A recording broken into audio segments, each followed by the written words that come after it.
Hi everyone. So నేను ఒక parcel order ఇచ్చాను అనమాట.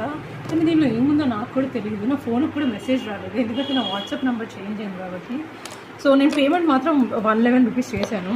లెట్స్ సీ దీనిలో ఏముందో. This is just like a surprise order for me.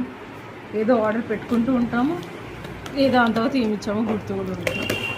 Okay, ఎందుకు లేట్ అయిందా ఆర్డర్ చాలా లేట్ అయింది. నేను పెట్టుకు చాలా రోజులు అయింది. నా ఫోన్ నెంబర్ కూడా చేంజ్ అయిపోయింది, దానికి నోటిఫికేషన్స్ రాలేదు. ఓకే, ఆయన ప్రోడక్ట్ మాత్రం ఇచ్చి వెళ్ళాడు. Let's see what's there. Oh I got it. ఇది అలోవెరా జెల్ కొనుక్కున్నాను అనమాట నేను. ఇది నేను మీషోలో పర్చేస్ చేశాను. అలోవెరా జెల్ 1+1 ఫ్రీ వచ్చింది. ఇవి 2 నాకు 111 రూపీస్ పడ్డది. ఇంకా 111. ఏం బ్రాండ్ అది? కాయా ఆయుర్వేద అంట. ఒకసారి చూపించు బాటిల్. ప్యాకింగ్ అయితే సూపర్ ఉంది. బట్ దీన్ని మళ్ళీ రీయూజ్ కూడా చేసుకోవచ్చు బాటిల్స్ని. మనం ఏదైనా ఎక్స్పైరీ డేట్ కూడా చాలా ఎక్కువ.